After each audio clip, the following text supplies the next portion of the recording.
orang-orang tokoh-tokoh besar yang hidup sebelum Malik As-Saleh, Sultan pertama Sumatera Pasai. Jadi sebelum ada Daulah Salihiyah yang dibangun atau didirikan oleh Sultan Sumatera Pasai pertama yaitu Malik As-Saleh, ada tokoh-tokoh, ada orang-orang besar yang hidup dengan tarikh wafat sebelum dari Sultan Malik As-Saleh ya.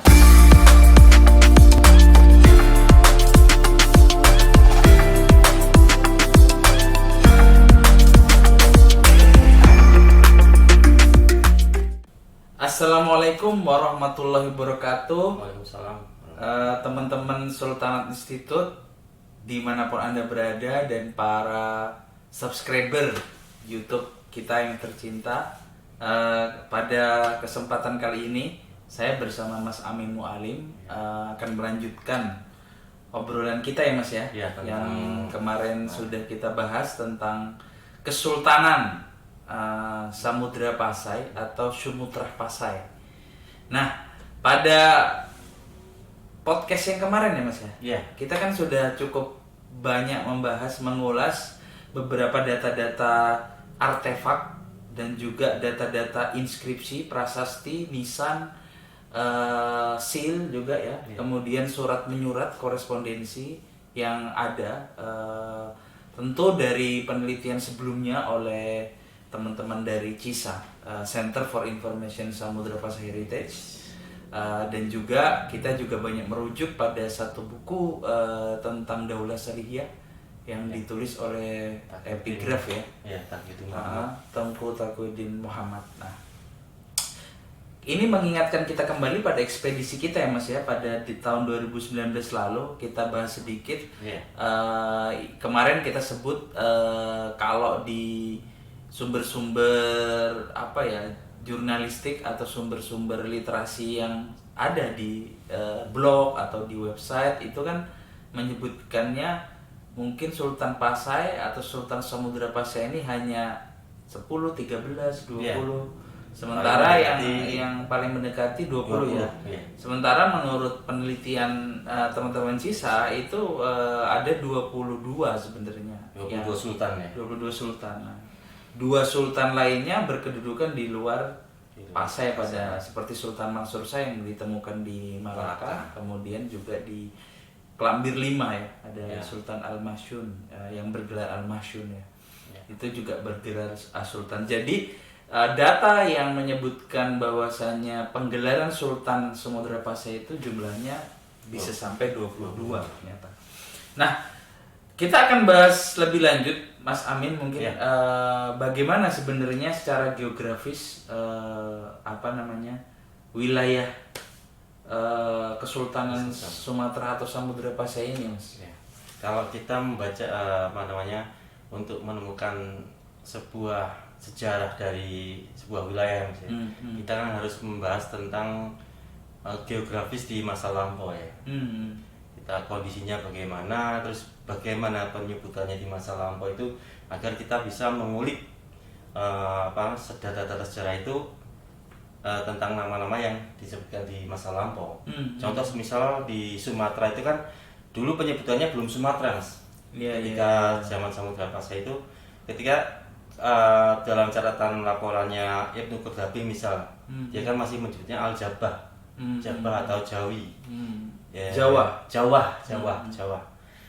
Juga di Al-Masudi juga menyebutnya Jawa. Ada juga yang menyebutkan Bilad Al-Jawi, ada juga yang menyebut negeri bawah angin. The land below the winds. Ya, seperti itu. Jadi negeri bawah angin itu digambarkan Sumatera ini terlihat kalau dari dari laut perairan itu dia lebih rendah. Seperti itu. Ketika kapal berlayar melihat Sumatera, melihat kepulauan Sumatera itu dia lebih rendah dari perairan itu. Disebutkan seperti itu. Kemudian Sumatera itu baru disebut di catatannya Ibnu Battuta. Itu abad ke-14 ya Mas ya. Ketika dia berkunjung ke Al-Jawi ini, Al-Jawa itu, dia menemukan kota bernama Sumatera, kemudian yang dikuasai oleh Malik Az-Zahir. Ketika itu Malik Az-Zahir II Mas. Kalau sekarang nisan makamnya belum ditemukan, ada dugaan-dugaan tetapi belum bisa dipastikan bahwa itu makam Sultan Malik Az-Zahir II. Jadi itu Sumatra itu disebutkan di situ di laporannya Ibnu Battuta itu. Kemudian juga ada yang masuk akal dari catatannya Taqiyuddin Muhammad itu. Di situ di mana di Aceh Utara itu ada penyebutan Syam Talira.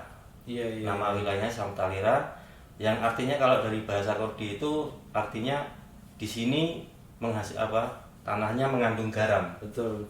Nah, sampai sekarang Syam Talira ini masih dipakai toponim namanya itu antara Syam Talira Bayu juga Syam Talira Aron. Kalau Syam Talira Bayu itu berada di barat Sungai Pasai itu. Sedangkan Syam Talira Aron itu berada di timur. Nah, di sini bisa lebih masuk bahwa Sumatra ini sebutan untuk kepulauan Sumatera, maksudnya untuk wilayah di Sumatera Pasai itu pada saat itu. Nah, kemudian barulah kata Sumatera atau istilah penyebutan Sumatera itu barulah dipakai oleh Belanda ya untuk menyebutkan istilahnya menyebutkan wilayah daerah jajahannya seperti itu. Nah, menambahkan sedikit tadi menarik ya.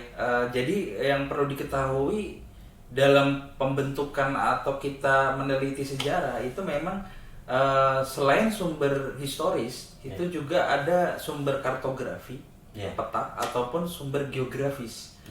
Seperti mungkin kalau di abad pertama yang terkenal itu adalah Periplus. Periplus. The Erythraean Sea ya. Nah, ini terpisah dari yang soal Periplus, tetapi menarik tadi yang disebutkan tentang negeri di bawah angin ya, The Land Below the Winds. Kalau versi Prof. Azumardi Azra itu kan kata-kata negeri di bawah angin atau The Land Below the Winds itu berasal dari sumber Timur Tengah gitu. Tetapi ada juga yang mengatakan, misalnya diulas sedikit oleh Tengku Taqiyuddin, sebutan negeri di bawah angin itu justru merupakan para pelaut di Semenanjung Melayu yang mengatakan kerap mengistilahkan seperti itu. Ada lagi juga misalnya secara rasional memang terdapat bahwasanya pelayaran long distance atau transoceanic maritime ya, pelayaran jarak jauh, seafaring pada masa itu kan didorong oleh di Samudra Hindia khususnya didorong oleh angin monsun ya. Angin musim monsun yang dia berhembus dari Asia Barat, Asia Selatan, Asia Tenggara sampai Asia Timur nanti, dan itu menunggu ada waktu fase-fasenya. Nah, maka kemudian nanti juga disebutkan oleh John Oken, peneliti dari Inggris, kemudian Tommy Pires dan sebagainya, ada negeri di bawah angin, negeri di atas angin. Negeri di atas angin itu maksudnya adalah Jaziratul Arab ya. Nah, kita juga harus teliti, selain di penyebutannya disebut juga Bilad al-Jawi, negeri-negeri Jawi, negeri-negeri di wilayah Kepulauan Melayu, ada juga penyebutan Jaziratul Hind. Jazirah kawasan Al-Hind. Jadi memang di masa lampau itu ada penyebutan Asin ya, wilayah Pakistan, Afghanistan, India, Asia Selatan lah begitu kan. Kemudian ada wilayah Al-Hind ya, wilayah Asia Tenggara dan sebagian wilayah Asia Selatan. Juga ada penyebutan Asin. Asin itu adalah Cina ya, negeri Asia Timur ya. Nanti ada Sila, itu Korea, Jepang, itu penyebutannya nanti ada Asila. Nah, ini untuk membedakannya. Nah, menyambung apa yang disampaikan Mas Amin tadi, penyebutan Sumatra ya Mas ya. Sumatra itu memang disebutkan setidaknya secara lebih jelas itu di manuskrip Tuhfatun Nazar Ibnu Battuta tadi, Madinatus Sumatra. Kota Sumatra ya kan? Kota Sumatra yang dikunjungi dia dalam perjalanan penjelajahannya dia ke negeri-negeri muslim pada masa itu. Selain itu juga kemarin sudah kita bahas di podcast pertama, ada di korespondensi antara Sultan Zainal Abidin Al-Qaim di masa-masa akhir Kesultanan Pasai ini ke Kapiten Moran, seorang utusan kerajaan Portugis di Goa. Jadi itu juga menyebut Sumatra begitu.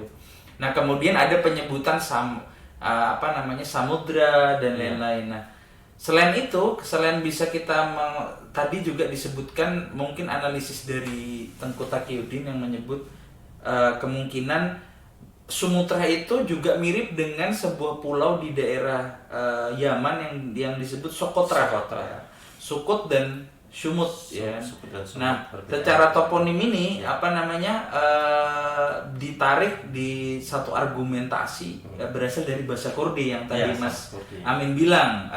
Jadi syamat darah, syamat tarah gitu kan. Nah, maka di era sekarang ada toponim yang disebut Samtalira yang tadi Mas Amin sebut ya. Ada dua ya Mas ya? Ya, Samtalira itu juga sama Mas. Jadi kalau Samadara itu tanah ini mengandung garam. Kalau Samtalira itu jadi liranya itu di sini. Di sini ya. Samta itu artinya mengandung garam. Liranya di sini. Di sini tanah mengandung garam. Iya. Jadi mirip cuman beda kosakata seperti itu. Iya.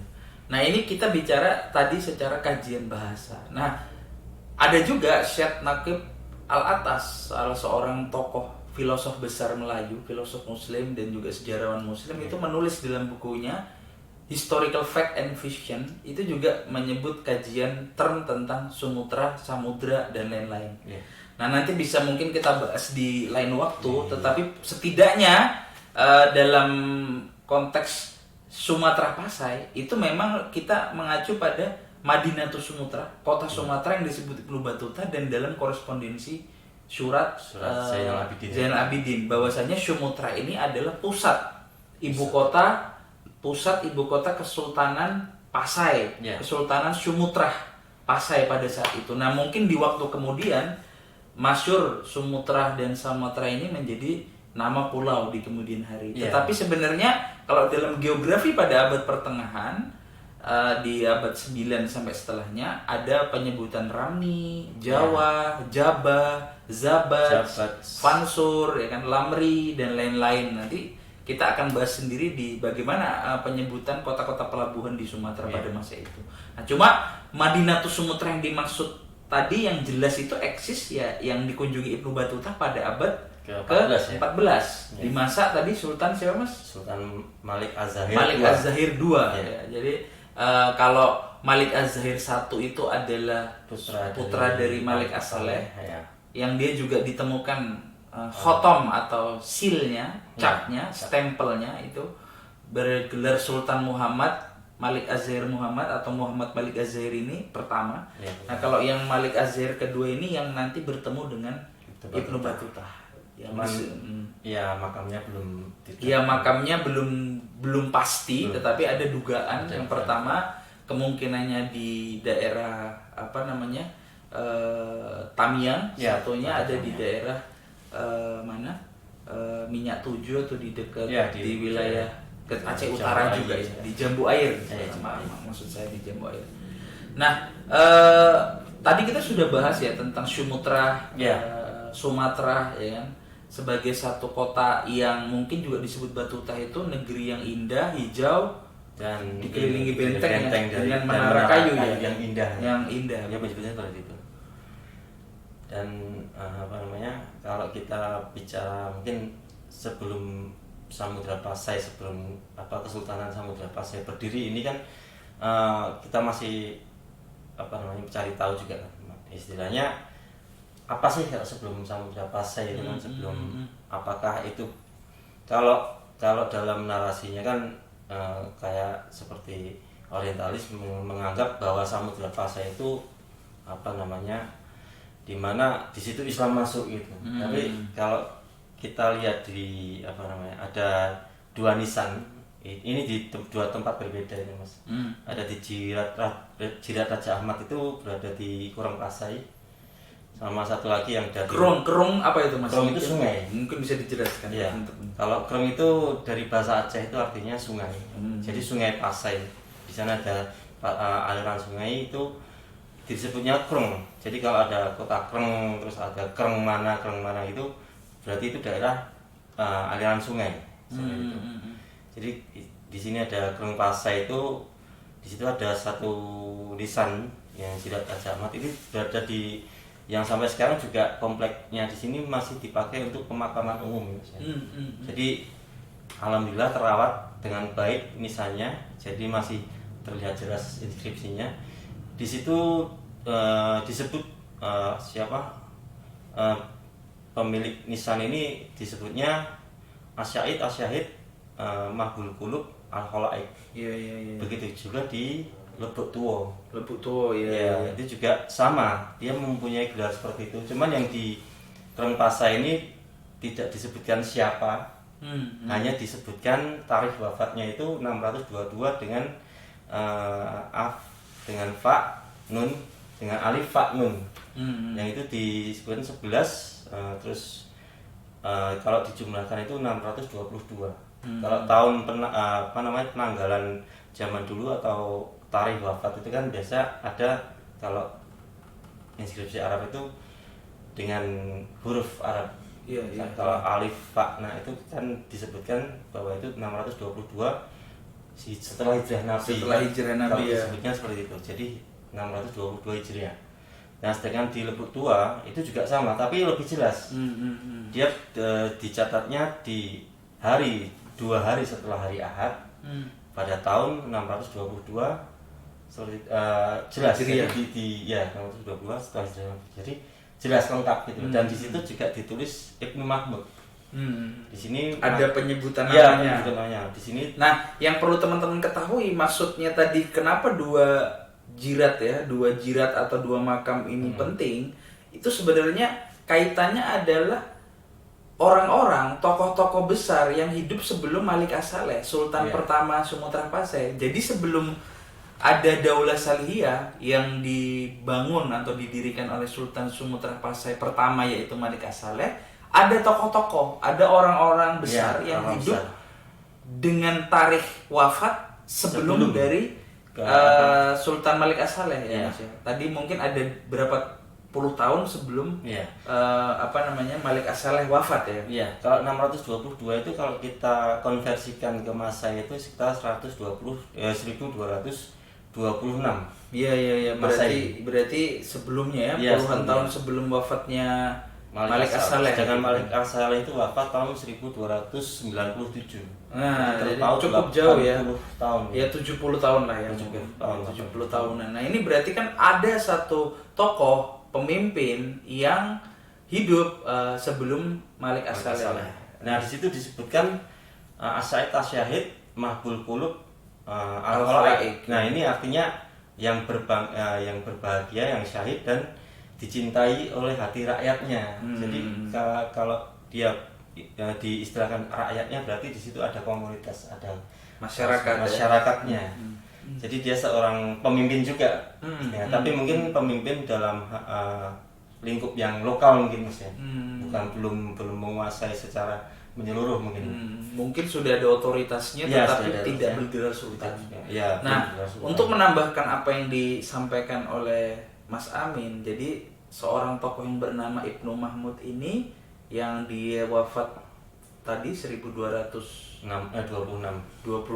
Masehi atau 622 Hijriah. Ini kan bergerak Asyahid Al-Mahbub Qulub Al-Khalaik ya. Nah, dalam analisis para epigraf ya, terutama Tengku Taqiyuddin dan beberapa penggelaran ya, penyebutan Asyahid itu sebenarnya sering disematkan pada tokoh Amir atau seorang penguasa keturunan raja atau pangeran. Jadi bangsawan lah. Dia disebut pangeran mungkin, atau strip tanda piring Amir, atau dia seorang keturunan orang besar. Nah, jadi Asyahid ini satu bukti dia adalah seorang pemimpin, seorang penguasa gitu. Nah, Asyahid tentu orang yang berjuang di jalan Allah. Dan tadi juga sudah disebut Al-Mahbub Qulub Al-Khalaik itu dia dicintai oleh khalayak banyak ya. Dari hidupnya dimaknai, diekspresikan pada masa hidupnya dia begitu dicintai oleh masyarakat dan rakyatnya.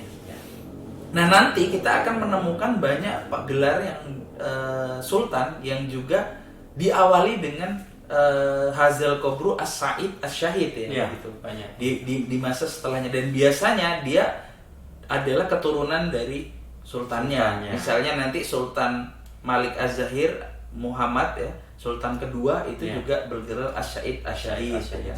Kemudian juga nanti di masa-masa setelahnya ada juga banyak yang bergelar As-Sa'id Asy-Syahid juga gitu.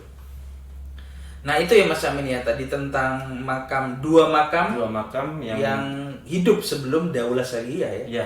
Puluhan tahun sebelumnya. Jadi sebelum terbentuk otoritas politik, sebelum terbentuk otoritas politik dengan sistem kesultanan tadi, mungkin ada penguasa-penguasa yang juga sudah membuka atau membebaskan tokoh-tokoh ini. Nah menariknya Tengku Taqiyuddin ini merelasikan Ibnu Mahmud ini terkait dengan satu daulah dinasti Mamalik India atau dinasti Mamalik Delhi, yang dia ada sultan yang juga bergelar Sultan Mahmud. Kemungkinan besar dia adalah putra dari Sultan Mahmud. Jadi terkait dengan Guri ya waktu itu. Kesultanan Al-Guri. Jadi ini nanti akan ada dua interpretasi ya yang perlu teman-teman ketahui. Pertama, satu opsi atau argumentasi interpretasi kemungkinan awal mula dari Malik As-Salih ini adalah terkait erat dengan dinasti Mamalik Delhi atau India, atau di interpretasi yang lain mungkin seperti kalau tidak salah Hamka menyebut penyamaan gelar antara Malik As-Salih dan Malik Az-Zahir yang juga digunakan oleh Daulah Mamluk Daulah Mamluk di Mesir. Nah, dua-duanya sama-sama Mamalik, apakah Mamalik Mesir dan Mamalik India, tetapi memang nanti tinggal bagaimana kemudian bukti yang lebih lebih menguatkan ya. Jadi ada beberapa interpretasi karena mungkin masih belum banyak sumber yang bisa menerangkan itu sebelumnya.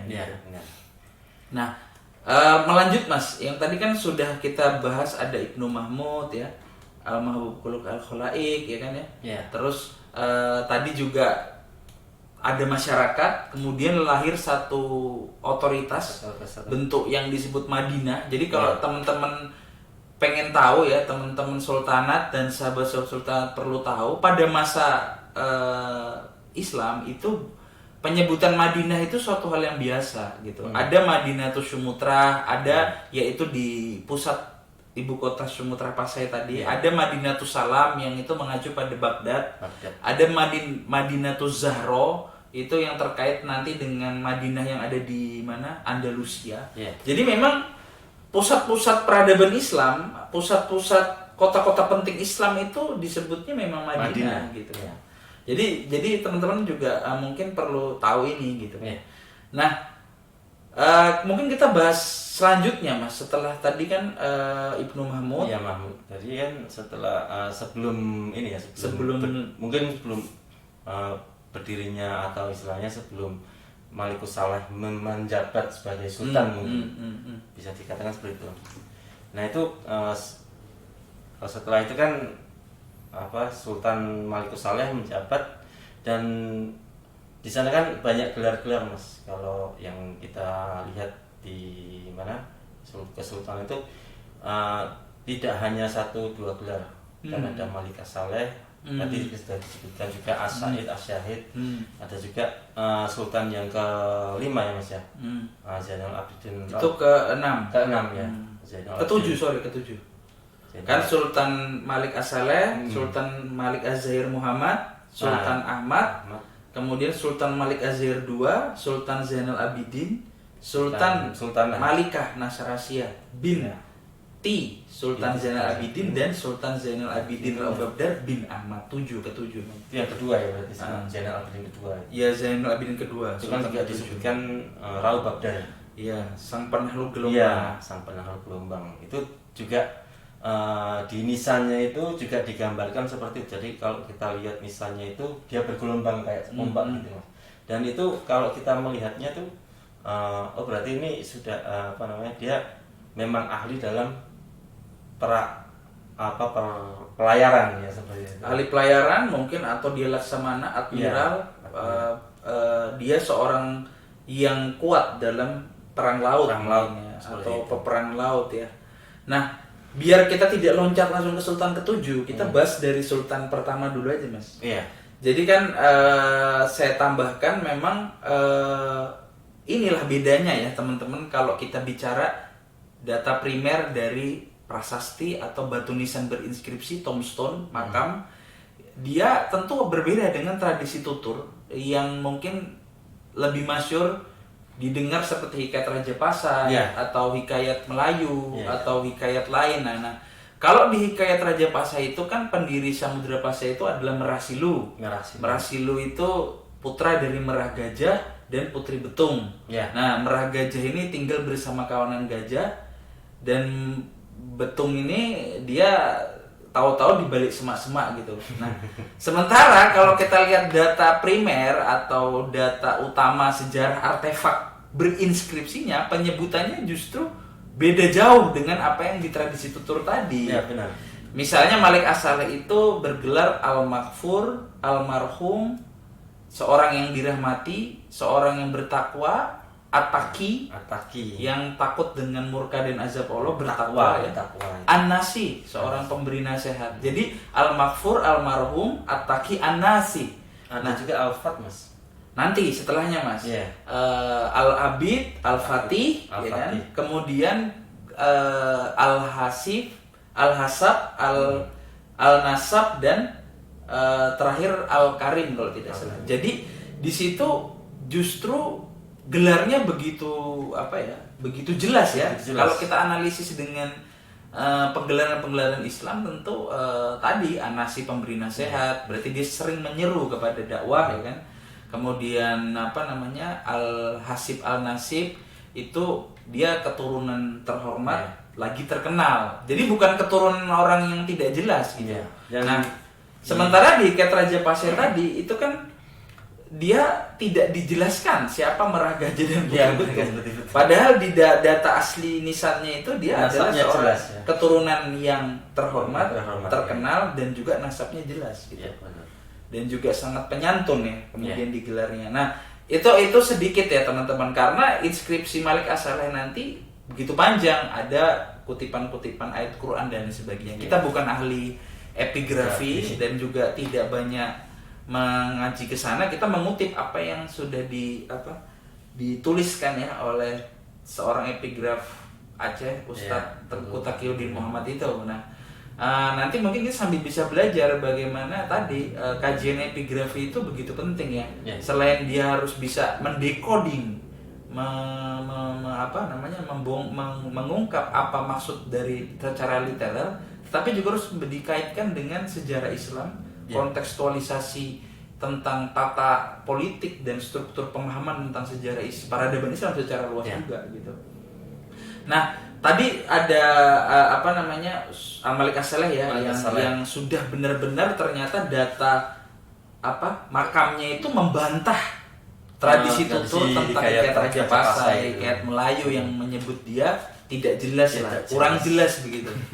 Nah, ini kan harus kita kembalikan lagi ke fakta sejarahnya, data aslinya ya kan, yang berupa tadi tombstone atau makam tadi, nisan berinskripsi tadi.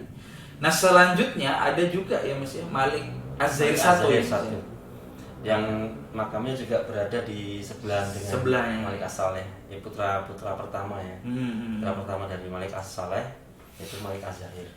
Itu juga mempunyai gelar. Ya, kalau gelarnya mungkin Mas Tori yang bisa. Iya, jadi kita kemarin di podcast pertama udah bilang ya, pemakaman komplek pertama itu di Gampong Beringen, terus di Kota Kreng ya, di Kota Kreng yang di periode tengah dan akhir di mana Mas? Di Blangme.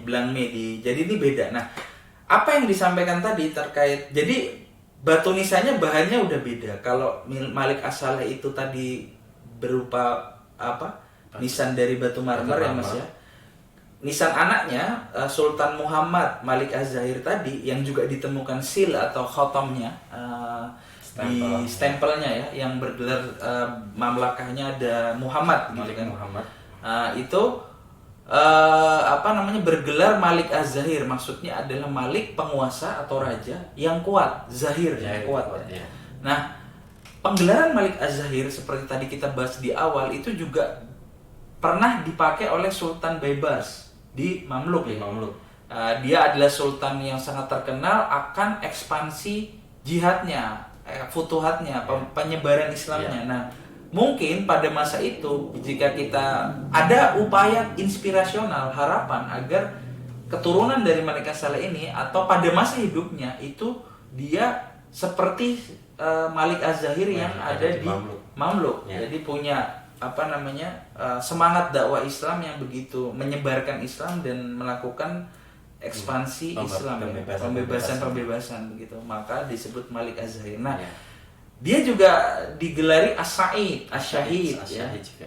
Nah, makanya nanti disebutkan oleh beliau Tengku Taqiyuddin, As-Syahid itu identik dengan pangeran atau amir atau keturunan orang besar. Dia anak dari Malik Az-Saleh, ini bergelar itu Sultan Muhammad tadi ya. Jadi itu, nah ini tipologi batunya batu pasai ya, batu andesit ya kalau andesit. Nah, dan inskripsinya saya agak lupa apakah itu istilahnya karena kita bukan ahli epigrafi ya, apakah naski atau apa. Tapi nampaknya naski gitu. Ada bentuk-bentuk dan ada kutipan ayatnya nanti mungkin di selanjutnya. Nah, setelah Sultan Malik Az-Zahir 1, ini ada Sultan Ahmad ya Mas. Sultan Ahmad ini belum juga ya ditemukan makamnya, masih dugaan-dugaan juga, tetapi dia ada dua kemungkinan tadi ya, antara dia itu Sultan Ahmad atau Sultan Malik Az-Zahir II ya tadi. Dia juga kalau ini dia bergerak Al-Malik Al-Adil kalau tidak salah. Jadi tidak banyak yang bisa kita jelaskan, tetapi dia punya gelar tersendiri juga. Terus ada juga yang disebut Ibnu Battuta tadi ya Mas ya, Al-Malik Az-Zahir II. Itu dia banyak diceritakan ya, sebagai seorang yang bermazhab Syafi'i, yang bertakwa, dia berjalan kaki, sholat Jumat dengan berjalan kaki, dikelilingi oleh para fuqaha dan para ahli fikih ya. Dan negerinya hijau dan dengan berbenteng kayu dan menara yang indah. Iya. Jadi ini yang juga paling banyak diceritakan. Nah, setelah Malik Az-Zahir II ini ada sultan yang disebut juga berbatu marmer. Ya, dia makamnya di makam periode tengah. Di Kota Kreng. Dia ini Sultan Zainal Abidin I ya Mas ya. Bin Ahmad ya.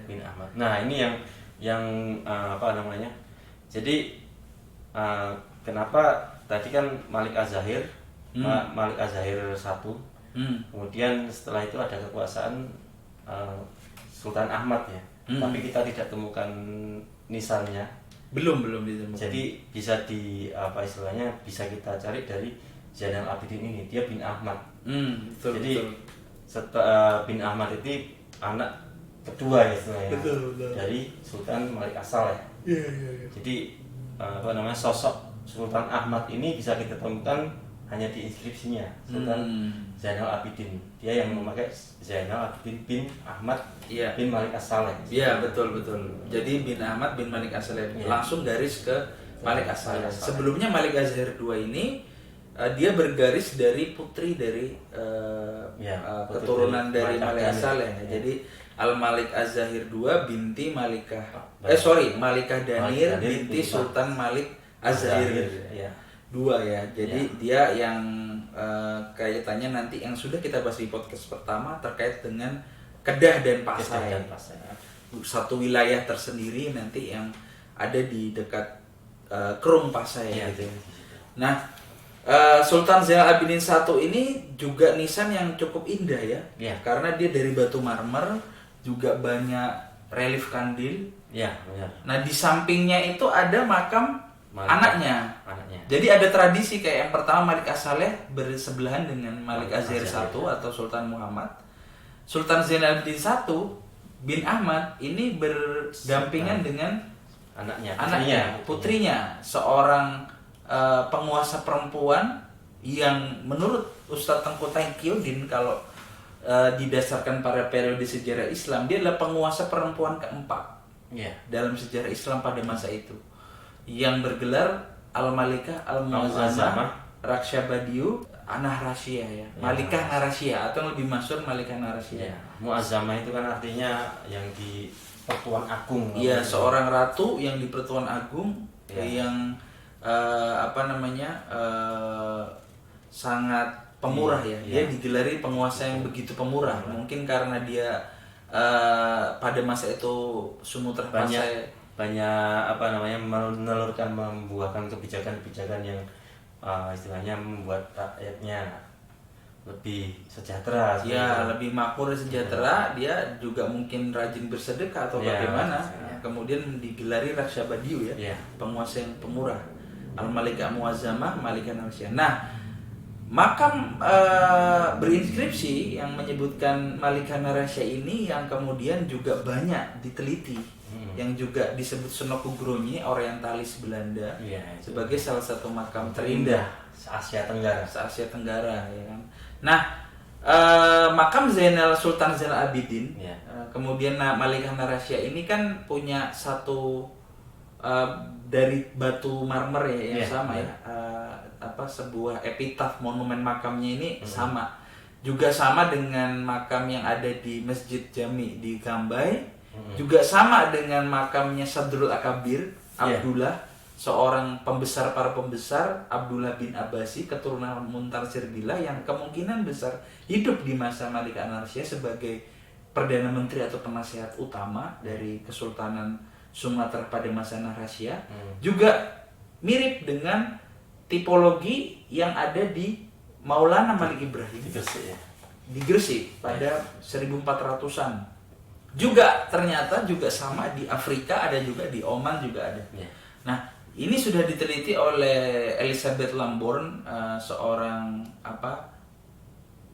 peneliti dari Inggris juga, bahwasanya memang produksinya kemungkinan besar itu adalah impor ya di Cambay, dan kemudian yang berbentuk marmer ini. Nah, nanti yang menarik dari makam Narasia ini, dia ada 16 relief kandil yang interpretasinya kemungkinan ada 16 wilayah atau 16 vassal state atau mungkin 16 negeri di bawah masanya Sultanah atau Malikah Narasia ini gitu.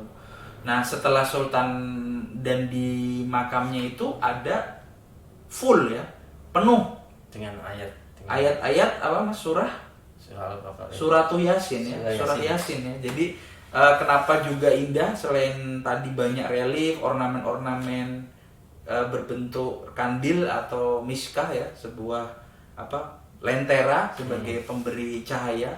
Ini juga dikelilingi istilahnya, mengitari makam itu surat Yasin. Ya, makam itu diitari oleh full surah Yasin. Nah, nanti setelah Malikah Narasia itu putranya ya. Bukan putranya, Mas. Jadi Malikah Narasia itu kan putra Sultan Zainal Abidin. Nah, ini adalah sepupunya kemungkinan. Sepupu. Dari dia adalah Sultan Zainal Abidin Raubabdar bin Ahmad. Jadi kemungkinan besar adalah keturunan baru. Nah, dia yang digelari Raubabdar, sang penakluk gelombang. Nah, kemungkinan pada masa Narasia Sultan Zainal Abidin Raubabdar ini sudah menjadi Fleet Admiral atau laksamana laut yang besar. Nah, setelah dia ikut menyebarkan memperluas wilayah Pasai sebagai satu hegemoni yang begitu kuat di Asia Tenggara, dia kemudian diangkat menjadi Sultan Zainal Abidin, yang juga pada masanya kemudian nanti kemungkinan besar anaknya Sultan Mansur Shah itu yang kemudian yang membuka Malaka, dan dia nanti makamnya ada di Malaka. Yang kalau kita cek sekarang ada di Museum Negara Malaysia. Nah, tadi belum kita sebut, jadi Malik Az-Zahir itu gelarnya kalau tidak salah Samsud Dunia ya. Samsud Dunia Waddin. Jadi dia adalah matahari dunia dan matahari agama. Berarti dia adalah orang yang menerangi dunia dan menerangi agama, orang yang alim, menjadi ini satu simbol ekspresi seni budaya dan penghargaan yang begitu Iya. tinggi pada Dia juga berilmu tinggi. iya berilmu tinggi, juga menjadi matahari dunia dan matahari agama. Agama. Gitu. Nah setelahnya Sultan Ahmad tadi Malik Al-Adil, kemudian Sultan Malik Az-Zahir II, kemungkinan Shihabuddin Wadin ya. Kalau Iya. kalau Samsuddin tadi adalah Samsu itu adalah matahari, kalau Shihabuddin ini bintang ya. Jadi sama bintangnya dunia dan bintang agama. Agama. Gitu. Itu juga menimbulkan penerangan. Jadi memang gelar ini menunjukkan mereka memang membawa satu risalah, Yeah. membawa satu dakwah, satu hal, dan juga ornamen kandil ya tadi ya. Yeah. Membawa satu hal yang ingin disampaikan, diseru ya kan. Kalau kandil itu kan dari dalam tradisi Arab itu kan miskah Iya, atau penerang itu.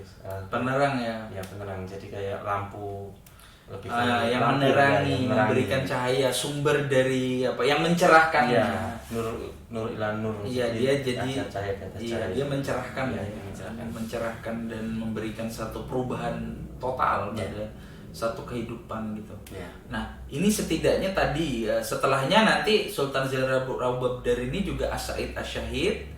Dia juga termasuk ornamen seninya seperti gelombang ya, karena menunjukkan ekspresi seni kalau dia itu memang seorang penguasa laut, Iya. seorang penakluk gelombang gitu. Nanti anaknya Belgeral Khoja Iya. Sultan Khoja Ahmad ya, Khoja Sultan Ahmad. Nah, Khoja ini ada dari kata bahasa Persia khawaja. Khawaja. Bisa berarti dia seorang syekh atau guru, Ulama. mungkin Iya. syekh atau guru, atau dia juga seorang syah bandar. Iya. Nah, ini satu interpretasi yang mungkin yang sudah disampaikan oleh Tengku Taqiyuddin. Iya. Selain makam-makam sultan juga Asya itu ada Asyaid Syarif ya Mas. Iya, Asyad Asyarif. Dia juga batu marmer, Iya. juga kemungkinan diimpor dari Kambay. Iya, sama yang hampir mirip juga dengan makamnya Zainal Abidin juga. Seperti itu. Nah, jadi kita membahas tadi Asya itu kemungkinan pangeran, amir, utusan dari satu sultan atau utusan dari satu otoritas ya. Iya. Nah, nanti juga misalnya penggelaran Maulana misalnya ini kan harus dikembalikan pada zamannya. Maulana ini kan penggelaran yang juga tradisi di daerah Asia Selatan ya. Iya. Nah, berarti Syekh di masa-masa sebelumnya Maulana ini maksudnya adalah sebenarnya lebih ke utusan sultan, pembesar sultan. Nah, nanti di masa selanjutnya Maulana ini maksudnya Syekh atau ulama. Jadi ada pergeseran juga nanti dari gelar-gelar ini. Jadi biar teman-teman harus dikontekskan pada tahunnya ya Mas ya. Iya. Pada tahunnya itu dan juga konteks sejarahnya pada masa itu. Nah, juga ada mungkin nanti tentang mu'alim ya Mas ya. Iya, mu'alim navigator. Seorang navigator ya. Iya. Ini juga menunjukkan bukti bahwasanya Pasai Sumatera ini adalah satu kesultanan yang punya kekuatan maritim yang besar. Selain tadi ada gelar Raja Khan, Raja Kanayan, Panglima, gelar-gelar. Jadi setelah sultan ada pembesar, ada panglima, ada menteri, mungkin ada ulama-ulama besarnya, ada juga yang terkait erat dengan maritim. Seperti tadi ada penakluk gelombang. Iya. Gelar yang kaitannya dengan maritim, ada mu'alim ya, navigator. Ada Kanayan juga. Kanayan juga ya, Raja Kanayan ya. Raja Kanayan itu kan juga termasuk penguasa laut. Ya. Ya, jadi Kanayan itu dari Kudi juga. Itu artinya penguasa laut juga. Iya.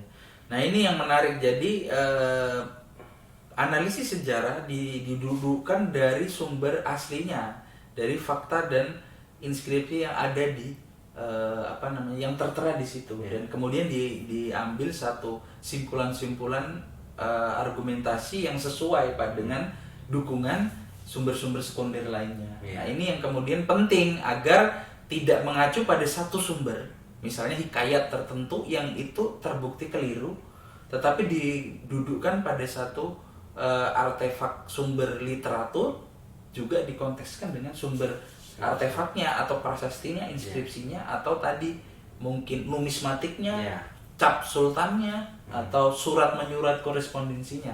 Yang ini kemudian memperkaya satu data sejarah yang kemudian nanti bisa diambil atau ditarik satu narasi atau satu simpulan sejarah bagaimana pada masa itu dia eksis dan berdiri dan besar. Mungkin itu dulu ya Mas ya. Mungkin itu dulu ya. Masih banyak sebenarnya yang bisa kita bahas soal Pasai karena juga masih banyak ya makam-makam yang mungkin bergelar tadi As-Said, makam ulama yang bergelar Said, Naina, Maulana, Khoja, kemudian Mu'alim. Cuma nampaknya nanti bisa kita bahas di lain kesempatan ya. Atau kita juga bisa mengundang para pakar yang lebih ahli mungkin arkeologi, pakar arkeologi yang langsung dari Acehnya atau yang lainnya. Setidaknya kita ingin membagi kepada teman-teman dan sahabat Sultanet bahwasanya selain melakukan field work, survei lapangan dan juga kerja-kerja penelitian lapangan, juga kerja literatur dan juga diinterkoneksikan antar sumber tadi, sumber yang primer dengan sumber sekundernya sehingga dibangun satu simpulan yang lebih baik dalam memahami satu periode tertentu, satu masa tertentu yang lebih tepat. Mungkin itu aja Mas Amin ya. Itu aja cukup mungkin. Iya, sampai jumpa di waktu lain, episode atau podcast bahasan yang lain. Semoga teman-teman sehat, tetap semangat, tetap mari kita bersama sama-sama berbagi terkait dengan sejarah dan peradaban kita. Mungkin kalau subscriber atau viewer kita ada yang mau dipertanyakan atau ditanyakan mau dibahas gitu. Dibahas bisa ditulis di kolom komentar atau di kolom kita di sosial media kita di Instagram Sultan Institute, di LinkedIn Sultan Institute dan juga di YouTube kita. Gitu. Itu aja Mas. Ya, itu aja. Kita pamit. Wabillahi taufiq wal hidayah. Wassalamualaikum.